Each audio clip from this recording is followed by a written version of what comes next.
ಎಲ್ರಿಗೂ ನಮಸ್ಕಾರ. ಇನ್ಫೋಸ್ಟ್ರೀಮ್ ಯೂಟ್ಯೂಬ್ ಚಾನೆಲ್ಗೆ ಎಲ್ರಿಗೂ ಕೂಡ ಸ್ವಾಗತ. ಈ ವಿಡಿಯೋದಲ್ಲಿ ನಾವು ಬ್ಯಾಂಕರ್ಸ್ ಅಲ್ಗೋರಿದಮ್ ಮೇಲೆ ಇನ್ನೊಂದು ಪ್ರಾಬ್ಲಮ್ ಅನ್ನ ಡಿಸ್ಕಸ್ ಮಾಡ್ತಾ ಹೋಗೋಣ.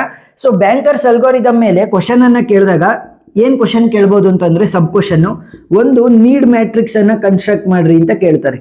ಸರಿನಾ? ನೀಡ್ ಮ್ಯಾಟ್ರಿಕ್ಸ್ ಅನ್ನ ಕನ್ಸ್ಟ್ರಕ್ಟ್ ಮಾಡಬೇಕು. ಎರಡನೇದಾಗಿ ಸೇಫ್ ಸೀಕ್ವೆನ್ಸ್ ಅನ್ನ ಬರಿಬೇಕು. Safe sequence. ಹಾಗಾದ್ರೆ ಈ ಬ್ಯಾಂಕರ್ಸ್ ಅಲ್ಗೋರಿದಮ್ ಅನ್ನ ನಾವು ಏನಕ್ಕೆ ಯೂಸ್ ಮಾಡ್ತೀವಿ? Very simple. ಬ್ಯಾಂಕರ್ಸ್ ಅಲ್ಗೋರಿದಮ್ ಅನ್ನ ನಾವು ಡೆಡ್ ಲಾಕ್ ಅವಾಯ್ಡ್ ಮಾಡೋದಕ್ಕೋಸ್ಕರ ಯೂಸ್ ಮಾಡ್ತಾ ಹೋಗ್ತೀವಿ. ಏನು?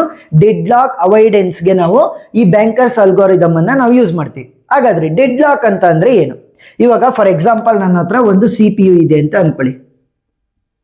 ಈಗ ನನ್ನ ಹತ್ರ ಒಂದು 3-4 ಪ್ರೋಸೆಸ್ಗಳು ಬಂದ್ಬಿಡ್ತವೆ. ಪ್ರೋಸೆಸ್ P0, P1, P2 ಈ ತರದ ಪ್ರೋಸೆಸ್ಗಳು ಬರ್ತವೆ. ಏನಕ್ಕೆ? ಎಕ್ಸಿಕ್ಯೂಟ್ ಆಗೋದಕ್ಕೆ.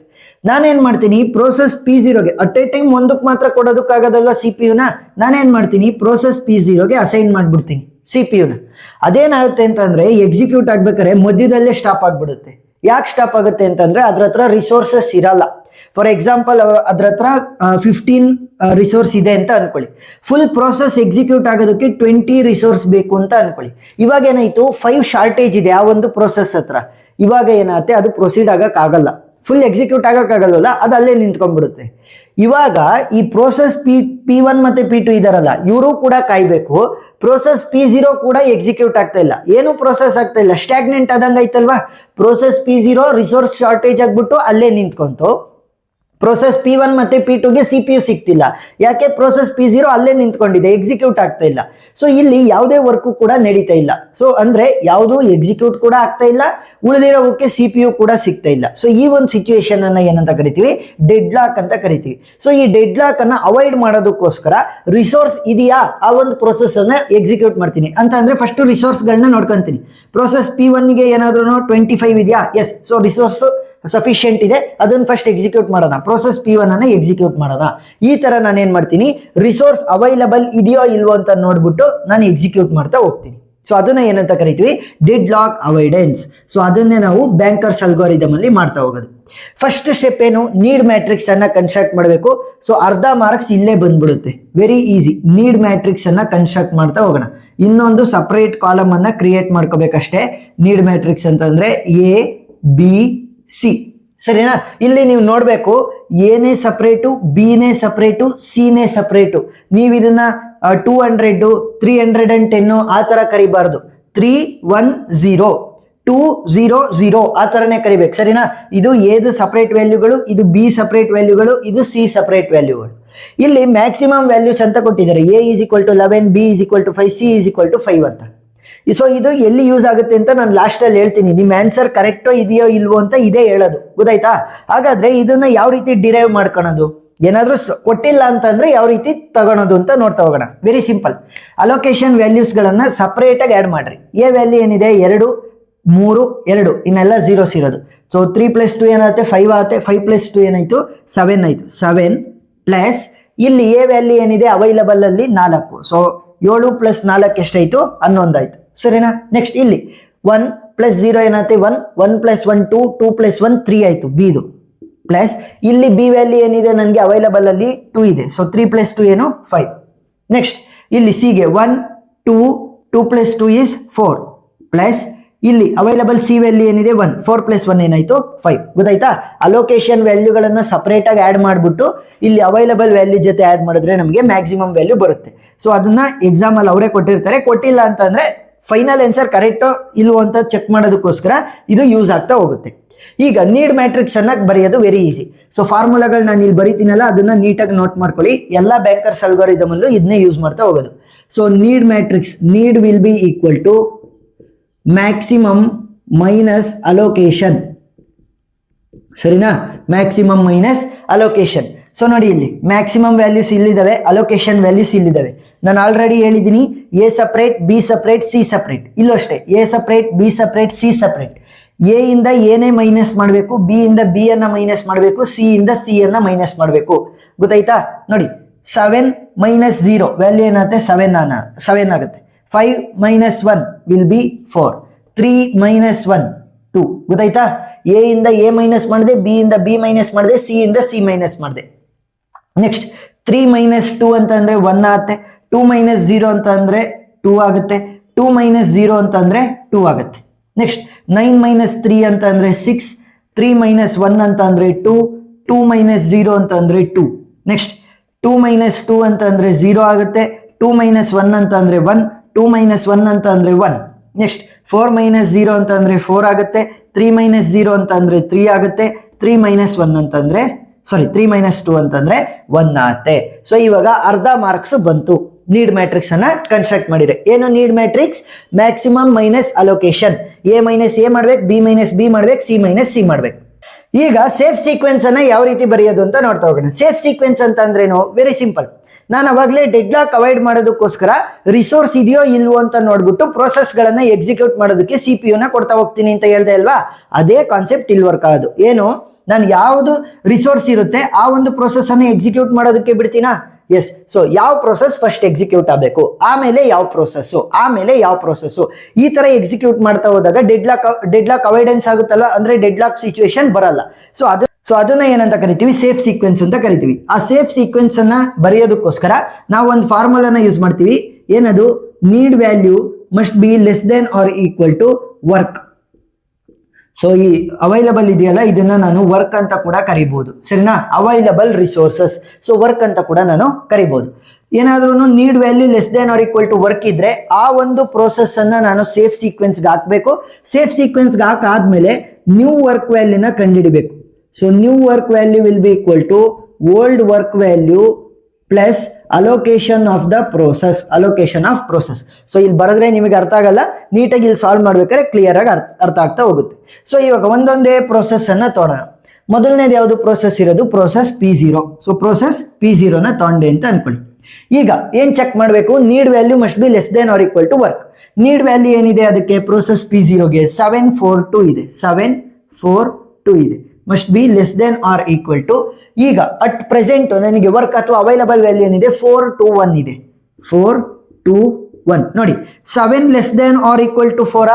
ಎ ಅನ್ನ ಎ ಜೊತೆ ಕಂಪೇರ್, ಬಿ ಅನ್ನ ಬಿ ಜೊತೆ ಕಂಪೇರ್, ಸಿ ಅನ್ನ ಸಿ ಜೊತೆ ಕಂಪೇರ್ ಮಾಡಿ. 7 less than or equal to 4 ಇಲ್ಲ, ಕಂಡೀಷನ್ ಅಲ್ಲೇ ಹೋಗ್ಬಿಡ್ತು. ಗೊತ್ತಾಯ್ತಾ?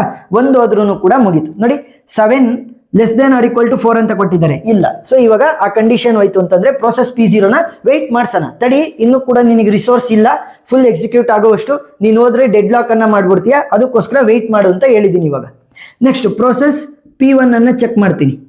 ಪ್ರೋಸೆಸ್ P1 ಇಂದು ನೀಡ್ ವ್ಯಾಲ್ಯೂ ಏನಿದೆ? 122 ಇದೆ. 122 must be less than or equal to 421. ಯಾಕೆ? ನೋಡಿ ಇಲ್ಲಿ ಇದೇ ಅವೈಲಬಲ್ ವ್ಯಾಲ್ಯೂ ನನಗಿರೋದು. 1 less than or equal to 4. Yes. So 1 is less than or equal to 4. 2 is less than or equal to 2 ನಾ? Yes. 2 is less than or equal to 2. 2 is less than or equal to 1 ಇಲ್ಲ. ನೋಡಿ 2 is not less than or equal to 1. It is greater than 1 ಅಲ್ವಾ? So 2 is not less than or equal to 1. 1 condition ಹೋಯ್ತು ಅಂತಂದ್ರೂ ಡಮಾರ್ ಮುಗೀತು. ಇದನ್ನು ಕೂಡ weight ಮಾಡಿಸ್ಬೇಕು. Next process P2ಗೆ ಹೋಗೋಣ. ಪ್ರೋಸೆಸ್ P2ದು ನೀಡ್ ವ್ಯಾಲ್ಯೂ ಏನಿದೆ? 622. ನನ್ನ ಹತ್ರ ಅವೈಲಬಲ್ ಎಷ್ಟಿರೋದು? 421 ಮಾತ್ರ. 6 ಈಸ್ ಲೆಸ್ ದೆನ್ 4 ಇಲ್ಲ. 6 is not less than or equal to 4. So ಇಲ್ಲೇ ಮೊದಲನೇದೇ ಕಂಡೀಷನ್ ಹೋಗ್ಬಿಡ್ತು. ಸೊ ಇವಾಗ ನೆಕ್ಸ್ಟ್ ಪ್ರೋಸೆಸ್ P3 ಅನ್ನ ಚೆಕ್ ಮಾಡೋಣ. ಇವ್ರು ಮೂರು ಕೂಡ ವೆಯ್ಟ್ ಮಾಡ್ತಾ ಇದ್ದಾರೆ ಇನ್ನೂ ಕೂಡ. ಪ್ರೋಸೆಸ್ P3 ಇದು ನೀಡ್ ವ್ಯಾಲ್ಯೂ ಏನಿದೆ? 0 1 1 ಇದೆ. Must be less than or equal to available value, that is 421. ಅವೈಲಬಲ್ನೇ ನಾವು ವರ್ಕ್ ಅಂತ ಕರೆಯೋದು. 0 less than or equal to 4. Yes. 1 is less than or equal to 2 ನಾ? Yes. 1 is less than or equal to 1 ನಾ? Yes. Less than or equal to condition ಇರೋದು. 0 less than or equal to 4. 1 is less than or equal to 2. 1 is less than or equal to 1. So condition satisfy ಆಯ್ತು. So condition satisfy ಆಯ್ತು ಅಂತಂದ್ರೆ safe sequence ಇಲ್ಲಿ ಬರೀತೀನಿ ನೋಡಿ. Safe sequence. So safe ಸೀಕ್ವೆನ್ಸ್ಗೆ ನಾವು process P3 ಅನ್ನ add ಮಾಡಬೇಕು. ನೋಡಿ ಪ್ರೋಸೆಸ್ P3 ಕಂಡೀಷನ್ ಸ್ಯಾಟಿಸ್ಫೈ ಮಾಡಿದೆ. ಸೊ ಪ್ರೋಸೆಸ್ P3 ಅನ್ನ ನಾವು ಸೇಫ್ ಸೀಕ್ವೆನ್ಸ್ಗೆ ಆಡ್ ಮಾಡಿದೆ. ಪ್ರೋಸೆಸ್ P3 ನಾನು ಸೇಫ್ ಸೀಕ್ವೆನ್ಸ್ಗೆ ಆಡ್ ಮಾಡಿದ ತಕ್ಷಣ ಏನ್ ಮಾಡಬೇಕು? ನ್ಯೂ ವರ್ಕ್ ವ್ಯಾಲ್ಯೂನ ಕಂಡುಹಿಡಿಬೇಕು. So new work value will be equal to old work value. Old work value ಏನಿರೋದು? 421. ಅದೇ ತಾನೇ 421. ಸೊ 421 ಪ್ಲಸ್ ಅಲೋಕೇಶನ್ ಅಂತ ಬರೆದಿದ್ವಿ. ಸೊ ಅಲೋಕೇಶನ್ ಅಂದ್ರೇನು? Allocation of the process that you placed in the safe sequence. So process P3 ಇದು allocation value ಏನು? 211 add ಮಾಡಿ. 4 plus 2 ಏನಾಗುತ್ತೆ? 6 ಆಗುತ್ತೆ. 2 ಪ್ಲಸ್ 1 ಏನಾಗುತ್ತೆ 3 ಆಗುತ್ತೆ. 1 ಪ್ಲಸ್ 1 ಏನಾಗುತ್ತೆ 2 ಆಗುತ್ತೆ. ಸರಿನಾ? ಎ ಅನ್ನ ಎ ಜೊತೆ ಆ್ಯಡ್ ಮಾಡ್ಬೇಕು, ಬಿ ಅನ್ನ ಬಿ ಜೊತೆ ಆ್ಯಡ್ ಮಾಡ್ಬೇಕು, ಸಿ ಅನ್ನ ಸಿ ಜೊತೆ ಆ್ಯಡ್ ಮಾಡ್ಬೇಕು. ಸೊ 6 3 2. ಸೊ ಈಗ ಇದನ್ನ ಕಾಟ್ ಮಾಡಿಬಿಡ್ರಿ. ವ್ಯಾಲ್ಯೂ ಏನಾಯ್ತು 6 3 2. ಸೊ ಕಾಟ್ ಮಾಡುವಂತ ಅವಶ್ಯಕತೆ ಇಲ್ಲ, ಬಟ್ ಕನ್ಫ್ಯೂಷನ್ ಆಗಬಾರ್ದು ಅಂತ ನಾನು ಕಾಟ್ ಮಾಡಿದ್ದೀನಿ ಅಷ್ಟೇ. 6 3 2. ಈಗ ನನ್ನ ಹತ್ರ ಅವೈಲಬಲ್ ರಿಸೋರ್ಸ್ ಎಷ್ಟಿರೋದು 6 3 2. ನೆಕ್ಸ್ಟ್ ಪ್ರೊಸೆಸ್ಗೆ ಹೋಗೋಣ. Process number P4. So process P4ದು ನೀಡ್ ವ್ಯಾಲ್ಯೂ ಏನಿದೆ, ಪ್ರೊಸೆಸ್ P4ದು 4 3 1 ಇದೆ. 4 3 1 must be less than or equal to. ಈಗ ನನ್ನ ಹತ್ರ ಅವೈಲಬಲ್ ಎಷ್ಟಿರೋದು 6 3 2 ಅಂತಂದ್ರೆ ನ್ಯೂ ವರ್ಕ್ ವ್ಯಾಲ್ಯೂ 6 3 2. ಕಂಪೇರ್ ಮಾಡಿ. 4 less than or equal to 6 yes. 3 less than or equal to 3 ನಾ yes. Less than or equal to 3 yes. 1 is less than or equal to 2 ನಾ yes. So ಇವಾಗ condition satisfy ಆಯ್ತು ಅಂತ ಅಂದ್ರೆ ಏನ್ ಮಾಡ್ಬೋದು, process P4 ಅನ್ನ ನಾನು ಸೇಫ್ ಸೀಕ್ವೆನ್ಸ್ಗೆ ಆಡ್ ಮಾಡ್ಬೋದು. ಪ್ರೋಸೆಸ್ P3 ಎಕ್ಸಿಕ್ಯೂಟ್ ಆದ್ಮೇಲೆ ಪ್ರೋಸೆಸ್ P4 ಬರುತ್ತೆ. So new work value. So new work ವ್ಯಾಲ್ಯೂನ ಕಂಡುಹಿಡಿಬೇಕಲ್ವಾ, ನಾನು ಒಂದು ಪ್ರೋಸೆಸ್ ಅನ್ನ ಸೇಫ್ ಸೀಕ್ವೆನ್ಸ್ಗೆ ಹಾಕಿದ ತಕ್ಷಣ yes. So new work value will be equal to old work value ಏನಿದೆ 6 3 2 ಇದೆ. 6 3 2 plus allocation of the process that you placed in the safe sequence. ಈಗ ಪ್ರೋಸೆಸ್ P4 ಅನ್ನ ಅಲ್ವಾ ನಾವು ಕೂರಿಸಿದ್ದು, ಪ್ರೋಸೆಸ್ P4ದು ಅಲೋಕೇಶನ್ ಎಷ್ಟು 0 0 2 0 0 2 ಆಡ್ ಮಾಡಿ. 6 ಪ್ಲಸ್ 0 6 ಆಗುತ್ತೆ. 3 ಪ್ಲಸ್ 0 3 ಆಗುತ್ತೆ. 2 ಪ್ಲಸ್ 2 4 ಆಗುತ್ತೆ. ಸೊ ಇವಾಗ ನನಗೆ ಅಪ್ಡೇಟೆಡ್ ವರ್ಕ್ ವ್ಯಾಲ್ಯೂ ಬಂತು ಎಷ್ಟು 6 3 ಮತ್ತೆ 4. ಸೊ ಇವಾಗ ಎರಡು ಪ್ರೋಸೆಸ್ಗಳು ನನಗೆ ಸೇಫ್ ಸೀಕ್ವೆನ್ಸಿಗೆ ಬಂದಿದ್ದಾವೆ. ಸೊ ನೆಕ್ಸ್ಟ್ ಏನ್ ಮಾಡ್ತೀನಿ, ಪ್ರೋಸೆಸ್ P5 ಯಾವುದು ಇಲ್ಲ. ಈಗ ಮತ್ತೆ ಮೊದಲಿಂದ ಶುರು ಮಾಡ್ರಿ. ಪ್ರೋಸೆಸ್ P0 P1 P2 ನ ಚೆಕ್ ಮಾಡ್ತಾ ಹೋಗೋಣ. ಪ್ರೋಸೆಸ್ P0 ಈಗ ಮತ್ತೆ ಪ್ರೋಸೆಸ್ P0ದು ನೀಡ್ ವ್ಯಾಲ್ಯೂ ಏನಿದೆ 7 4 2. ನೆಕ್ಸ್ಟ್ ನಮ್ಮ ಅಪ್ಡೇಟೆಡ್ ಅವೈಲಬಲ್ ವ್ಯಾಲ್ಯೂ ಏನಿದೆ 6 3 4. ಸರಿನಾ? 6 3 4. ಸೊ ಇವಾಗ 7 less than or equal to 6 ಇಲ್ಲ. 7 is not less than or equal to 6. Condition fail ಆಯ್ತು. ಸೊ ಇವಾಗ ಪ್ರೋಸೆಸ್ P0 ಇನ್ನೂ ಕೂಡ ವೆಯ್ಟ್ ಮಾಡಬೇಕಾಗತ್ತೆ. ಪ್ರೋಸೆಸ್ P1 ಅನ್ನ ಚೆಕ್ ಮಾಡೋಣ. ಸೊ ಅದ್ರದ್ದು ನೀಡ್ ವ್ಯಾಲ್ಯೂ ಎಷ್ಟಿದೆ 1 2 2 less than or equal to ಇವಾಗ ಅವೈಲಬಲ್ ಅಥವಾ ವರ್ಕ್ ಎಷ್ಟಿರೋದು ನನಗೆ 6 3 4 ಉಳ್ಕೊಂಡಿದೆ. 1 is less than or equal to 6 yes. 2 is less than or equal to 3 ನಾ yes. 2 is less than or equal to 4 yes. So ಇವಾಗ condition satisfy ಆಯ್ತು ಅಂತ ಅಂದ್ರೆ ಪ್ರೋಸೆಸ್ P1 ಅನ್ನ ನಾನು ಸೇಫ್ ಸೀಕ್ವೆನ್ಸ್ಗೆ ಹಾಕ್ತೀನಿ. ಸೊ ಪ್ರೋಸೆಸ್ P1 ಅನ್ನ ಸೇಫ್ ಸೀಕ್ವೆನ್ಸ್ಗೆ ಹಾಕಿದ್ರೆ ನ್ಯೂ ವರ್ಕ್ ವ್ಯಾಲ್ಯೂನ ಕಂಡುಹಿಡಿಬೇಕು. So new work value will be equal to old work ಅಂತ ಅಂದ್ರೆ 6 3 4 plus allocation of process P1. So process P1 ಇಂದ ಅಲೋಕೇಶನ್ ಏನು 2 0 0 2 0 0. 6 ಪ್ಲಸ್ 2 ಏನಾಗುತ್ತೆ 8 ಆಗುತ್ತೆ. 3 ಪ್ಲಸ್ 0 3 ಆಗುತ್ತೆ. 4 ಪ್ಲಸ್ 0 4 ಆಗುತ್ತೆ. ಗೊತ್ತಾಯ್ತಾ? ಆ ಪೊಸಿಷನ್ ಅಲ್ಲೇ ಆಡ್ ಮಾಡ್ಬೇಕು. A plus A, B plus B, C plus C ಆ ಥರ. ಸೊ ಇವಾಗ ನನ್ನ ಅಪ್ಡೇಟೆಡ್ ವ್ಯಾಲ್ಯೂ ಏನು ಬಂತು 8 3 4 ಬಂತು. ನೆಕ್ಸ್ಟ್ ಪ್ರೋಸೆಸ್ P2 ಅನ್ನ ಚೆಕ್ ಮಾಡ್ತಾ ಹೋಗೋಣ. ಸೊ ಪ್ರೋಸೆಸ್ P2 ಇನ್ನೂ ಎಕ್ಸಿಕ್ಯೂಟ್ ಆಗಿರಲಿಲ್ಲ ಅಲ್ವಾ. ಸೊ ಪ್ರೋಸೆಸ್ P2 ಅದರ ನೀಡ್ ವ್ಯಾಲ್ಯೂ ಎಷ್ಟಿದೆ 6 2 2 must be less than or equal to new updated available ಅಥವಾ ವರ್ಕ್ ವ್ಯಾಲ್ಯೂ ಎಷ್ಟಿರೋದು ನನಗೆ 8 3 4. 6 less than or equal to 8 yes. 2 less than or equal to 3 ನಾ yes. 2 less than or equal to 4 yes. So condition satisfy ಆಯಿತು.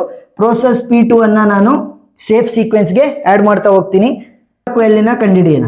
So new work value will be equal to old work value ಎಷ್ಟಿರೋದು 8 3 4 8 3 4 plus allocation of that process ಯಾವುದು process P2 allocation ಎಷ್ಟಿದೆ 3 1 0 ಇದೆ.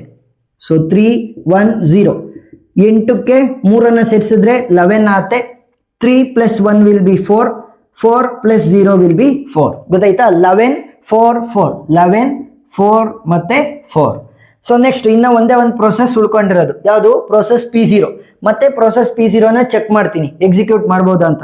Process P0 ಅದರ need value ಎಷ್ಟಿದೆ 7 4 2 must be less than or equal to. ಈಗ at present ನನ್ನ ಹತ್ರ available ಎಷ್ಟಿರೋದು ನನಗೆ 11 4 4 ಉಳ್ಕೊಂಡಿದೆ. 11 4 4. 7 less than or equal to 11 ನಾ yes. 4 less than or equal to 4 yes. 2 less than or equal to 2 ನಾ ಎಸ್. ಸೊ ಇವಾಗ ಪ್ರೋಸೆಸ್ P0 ಕೂಡ ನಾನು ಆಡ್ ಮಾಡ್ತೀನಿ ಸೇಫ್ ಸೀಕ್ವೆನ್ಸ್ಗೆ. ನೋಡಿ ಎಲ್ಲ process ಬಂದ್ವಾ. Process P0 P1 P2 P3 P4 ಎಲ್ಲವೂ ಕೂಡ ಸೇಫ್ ಸೀಕ್ವೆನ್ಸ್ ಅಲ್ಲಿ ಬಂದಿದ್ದಾವೆ. ಸೊ ಇದ್ರದ್ದು ಬೇಕಾದ್ರೆ ನ್ಯೂ ವ್ಯಾಲ್ಯೂನ ಕಂಡಿದ್ರಿ. New work value will be equal to old work value ಎಷ್ಟಿರೋದು 11 4 4 11 4 ಮತ್ತೆ 4 ಅದಕ್ಕೆ ನಾವೇನು ಆ್ಯಡ್ ಮಾಡಬೇಕು, allocation of process P0. Allocation of process P0 ಏನು 0 1 1 0 1 1 ಆ್ಯಡ್ ಮಾಡಿ. 11 ಪ್ಲಸ್ 0 ಏನಾಗುತ್ತೆ 11, 4 ಪ್ಲಸ್ 1 ಏನಾಗುತ್ತೆ 5, 4 ಪ್ಲಸ್ 1 ಏನಾಗುತ್ತೆ 5. ಸೊ ಇಲ್ಲಿ ಬರೀರಿ 11 5 5. ಸೊ ಈ ವ್ಯಾಲ್ಯೂಗಳನ್ನು ನಾನು ಎಲ್ಲೋ ನೋಡಿದ್ದೆ 11 5 5 ಅನ್ನು 11 5 5. So A value is 11, B value is 5, C value is 5. So ಈ ತರ ಇಲ್ಲಿ ಮ್ಯಾಕ್ಸಿಮಮ್ ವ್ಯಾಲ್ಯೂಸ್ ಏನಿದಾವೆ ಅವು ಇಲ್ಲಿ ಬಂದ್ರೆ ಫೈನಲ್ ಆಗಿ ನಮ್ಮ ಆನ್ಸರ್ ಕರೆಕ್ಟ್ ಇದೆ ಅಂತ ಅರ್ಥ. ಸೊ ಇವಾಗ ಸೇಫ್ ಸೀಕ್ವೆನ್ಸ್ ಏನು, process P3 P4 P1 P2 P0 ಈ ತರ ಎಕ್ಸಿಕ್ಯೂಟ್ ಮಾಡ್ತಾ ಹೋದಾಗ ನಮಗೆ ಡೆಡ್ ಲಾಕ್ ಬರಲ್ಲ. ಡೆಡ್ ಲಾಕ್ ಅಂತ ಅಂದ್ರೇನು, ಯಾವುದೇ ಒಂದು ಪ್ರೋಸೆಸ್ ಎಕ್ಸಿಕ್ಯೂಟ್ ಆಗ್ತಿಲ್ಲ ಅಥವಾ ಉಳಿದಿರುವಂತ ಪ್ರೋಸೆಸ್ಗಳಿಗೆ CPU ಸಿಗ್ತಾ ಇಲ್ಲ ಎಕ್ಸಿಕ್ಯೂಟ್ ಆಗೋದಕ್ಕೆ, ಸ್ಟಾಗ್ನೆಂಟ್ ಆಗಿದೆ, ಏನು ಪ್ರೋಸೆಸ್ ಆಗ್ತಾ ಇಲ್ಲ ಮುಂದೆ. ಸೊ ಇದನ್ನ ಏನಂತ ಕರಿತೀವಿ, ಡೆಡ್ ಲಾಕ್ ಅಂತ ಕರಿತೀವಿ. ಸೊ ಆ ಒಂದು ಸಿಚುವೇಶನ್ ಬರಲ್ಲ. ಸೊ ಪ್ರಾಬ್ಲಮ್ ಅರ್ಥ ಆಗಿದೆ ಅಂತ ಅನ್ಕೊಂಡಿದ್ದೀನಿ. ಪ್ರೀವಿಯಸ್ ಇಯರ್ ಕ್ವಶನ್ ಪೇಪರ್ ಇರ್ಬೋದು, ಮತ್ತೆ ಮಾಡಲ್ ಕ್ವಶನ್ ಪೇಪರು, ಆಗ model question paper, extra problems ಎಲ್ಲದನ್ನು ಕೂಡ ನಾನು ಆಲ್ರೆಡಿ ಸಾಲ್ವ್ ಮಾಡಿದ್ದೀನಿ. ಆ ಎಲ್ಲ ವಿಡಿಯೋಗಳು ನಿಮಗೆ ಪ್ಲೇ ಲಿಸ್ಟ್ ಮುಖಾಂತರ ಸಿಗ್ತವೆ. ಪ್ಲೇ ಲಿಸ್ಟ್ ಲಿಂಕ್ ಡಿಸ್ಕ್ರಿಪ್ಷನ್ ಅಲ್ಲಿ ಕೊಟ್ಟಿರ್ತೀನಿ, ನೀವು ನೋಡ್ಬೋದು. ವಿಡಿಯೋ ಇಷ್ಟ ಆಗಿದ್ರೆ ಸಬ್ಸ್ಕ್ರೈಬ್ ಆಗೋದನ್ನ ಮರಿಬೇಡಿ. Thank you for watching.